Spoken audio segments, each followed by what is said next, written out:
बेनीपट्टी सहित मिथिलांचल के अन्य कई हिस्सों को बरसात के समय आने वाली भीषण बाढ़ से मिल जाएगी मुक्ति। बाढ़ के रूप में आने वाला पानी कभी किसानों के खेतों में सूख रहे फसलों को दे पाएगी संजीवनी, जिससे बाढ़ और सुखाड़ के कारण सूबे के सबसे बड़े पिछड़े इलाकों में शामिल मिथिला क्षेत्र का विकास होगा। क्या है इसके लिए सरकार के पास प्लान? 2 दिन पहले ही सूबे के जल संसाधन मंत्री संजय झा मधुबनी जिले के कई बाढ़ प्रभावित क्षेत्रों का जायजा लेने के क्रम में बेनीपट्टी पहुंचने पर मधुबनी और मिथिला को भीषण बाढ़ की त्रासदी से बचाने और वाटर मैनेजमेंट के जरिए सुखाड़ के समय किसानों को खेतों तक पानी पहुंचाने के लिए सरकार द्वारा किए जा रहे प्रयासों के बारे में सब कुछ साफ साफ बता दिया। पिछली बार भी जून में जब पीक था कोरोना का, तब मुख्यमंत्री रोड से आ करके गए जयनगर। बहुत सारे साथी जो हमारे हैं उनको याद हो जी है।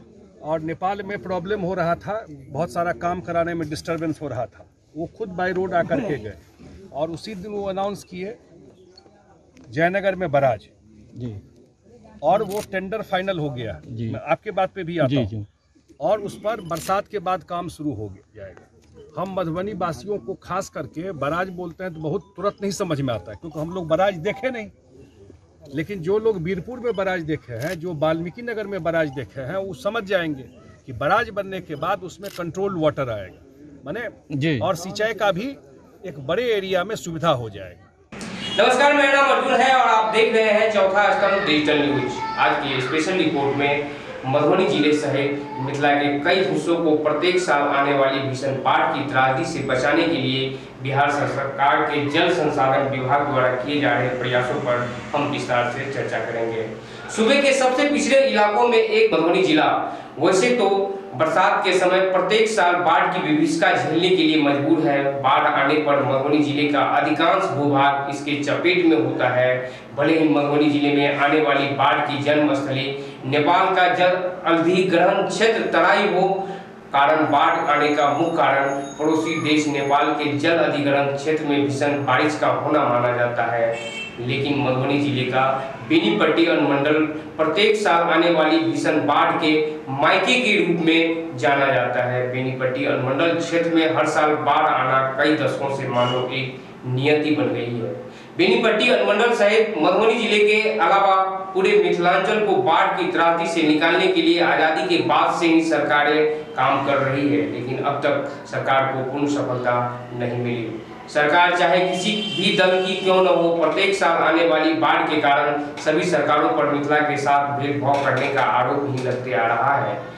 केंद्र में दशकों पूर्व लाल बहादुर शास्त्री और अटल बिहारी वाजपेयी के नेतृत्व में बनी सरकार को लोग अपवाद मानकर चल रहे हैं। कारण देश के दूसरे प्रधानमंत्री लाल बहादुर शास्त्री के कार्यकाल में पड़ोसी देश नेपाल के बीरपुर में भारत सरकार द्वारा ऐतिहासिक कोसी बैरेज का निर्माण किया गया, जिससे मिथिला के बड़े भूभाग को भारत के लिए शोक कही जाने वाली कोसी नदी की भीषण बाढ़ की त्रासदी से बचा लिया गया। अटल बिहारी वाजपेयी के प्रधानमंत्री बनने पर कोसी नदी पर सबसे बड़ा सेतु का निर्माण कराया गया, जिससे विखंडित मिथिला को एकीकरण करने का एक सपना साकार हुआ। हम बात कर रहे थे मधुबनी जिले के अलावा मिथिला के कई अन्य हिस्सों को प्रत्येक साल आने वाली भीषण बाढ़ के प्रकोप से बचाने के लिए सरकार द्वारा किए जा रहे प्रयासों का।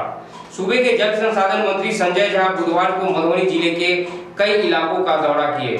इस क्रम में उन्होंने बेनीपट्टी के अगरूपट्टी में खिरोई नदी के निकट बने हुए जमींदारी बांध का जायजा लिया। बेनीपट्टी में बाढ़ प्रभावित क्षेत्रों का हाल जानने पहुंचे सूबे के जल संसाधन मंत्री संजय झा से लोगों को काफी उम्मीदें जगी।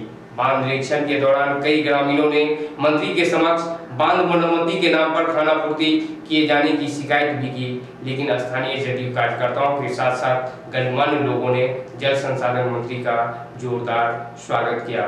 मंत्री ने जमींदारी बांध के मरम्मती किए गए स्थानों पर पहुंचकर देखा। मंत्री संजय झा ने कहा कि मिथिला क्षेत्र को बाढ़ की तबाही से बचाने के लिए सरकार गंभीर है। जयनगर में बराज का निर्माण हो जाने के बाद मिथिला सहित अन्य क्षेत्र के लोगों को बाढ़ रूपी तबाही से मुक्ति मिल पाएगी। साथ ही किसानों को सिंचाई के लिए जरूरत के हिसाब से पानी मुहैया कराया जा सकेगा। देखिए, ऐसा है, पिछली बार भी जून में जब पीक था कोरोना का, तब मुख्यमंत्री रोड से इसी रोड से आ करके गए जयनगर। बहुत सारे साथी जो हमारे हैं उनको याद हो। जी है। और नेपाल में प्रॉब्लम हो रहा था, बहुत सारा काम कराने में डिस्टरबेंस हो रहा था, वो खुद बाई रोड आकर के गए और उसी दिन वो अनाउंस किए जयनगर में बराज जी, और वो टेंडर फाइनल हो गया जी। मैं आपके बात पे भी आता हूँ और उस पर बरसात के बाद काम शुरू हो जाएगा।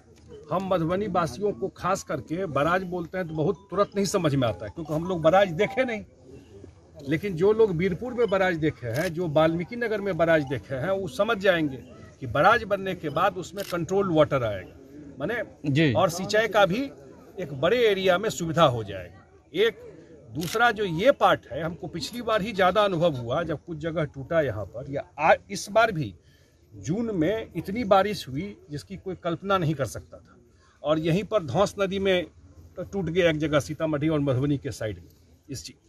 तो हम लोग एक बार इसको एसेस करते हैं।